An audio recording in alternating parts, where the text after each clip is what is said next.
I'm super excited to talk about Notes from Underground by Dostoevsky, the book that introduced existentialism back in the 19th century. Jordan Peterson refers to his novels as being unparalleled in their psychological depth, and I could not agree more. Dostoevsky's books can be read more than once. In fact, I think they were written to be read that way. So, the protagonist, the anti hero, is the personification of dark, tragic, angry, violent, and erratic. Through him, you just know that Dostoevsky was someone who truly understood the human condition, and the human condition he often talks about in the book is the disease of being excessively conscious.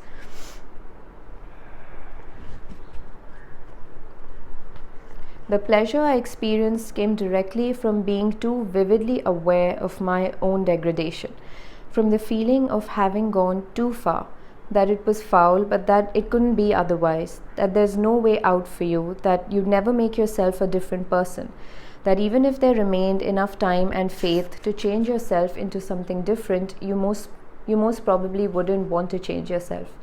And that even if you did want to, you'd end up by doing nothing, because there might in fact be nothing to change yourself into.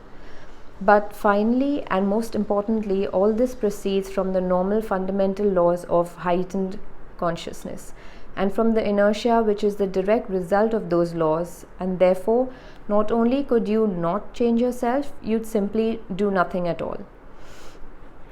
Throughout the book, he talks about the contradictions we humans have within ourselves, that even if there remained enough time and faith to change yourself into something different, you most probably wouldn't want to change yourself.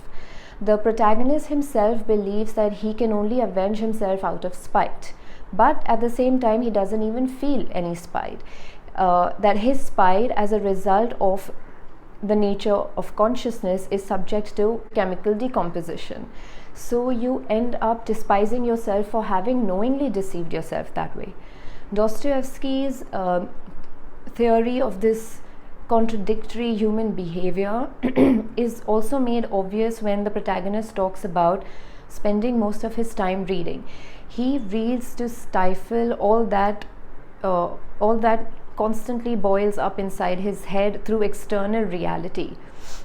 And then he goes on to say that reading also bores him to death. He desires company after spending months in solitude, and then after only a momentary plunge into society, sets aside that desire to embrace all mankind.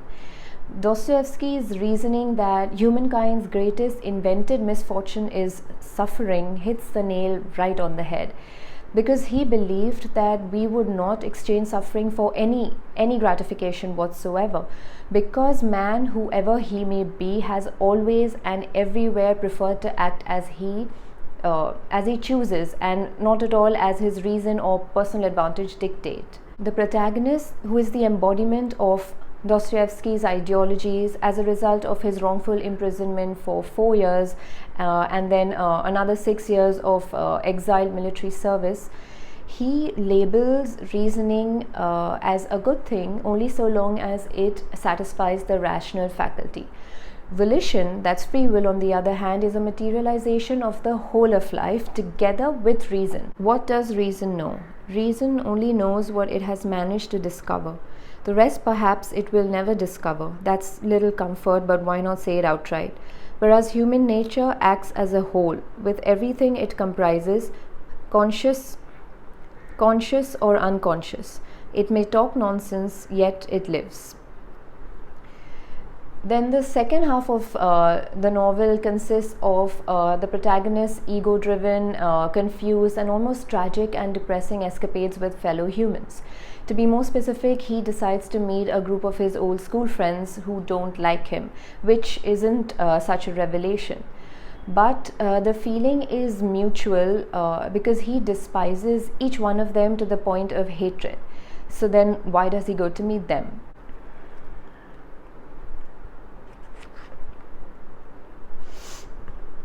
Of course, the best thing was not to go at all, but this was more impossible than anything.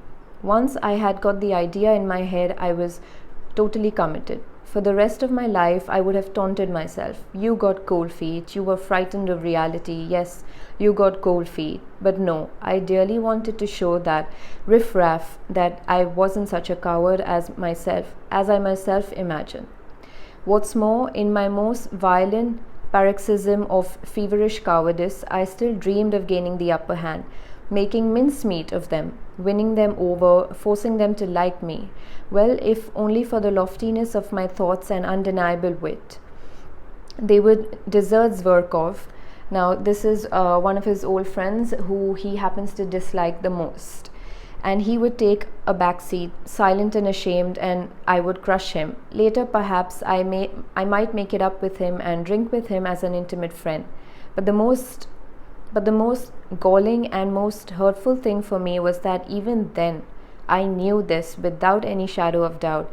In actual fact, I needed none of this. And that, in actual fact, I didn't have the slightest inclination to crush, subjugate, or attract them, and that even if I were to achieve all that, I myself would be the first not to give a damn for the outcome. So, as is obvious, he considers himself to be superior to all of his friends and basically everybody he's met his entire life. And this is something you can easily tell, which is sort of the whole point, even through his interactions with a prostitute later on. Several times in the book, he refers to his sickening meanness and anger as stubborn, unrestrainable behavior. And this is nothing but the inevitable outcome of his unhappiness, his exalted suffering, or, in his own words, being half dead with spiritual pain. Second last page of the novel, Dostoevsky writes, I felt ashamed the whole time I was writing this tale. That means it is not literature, but corrective punishment.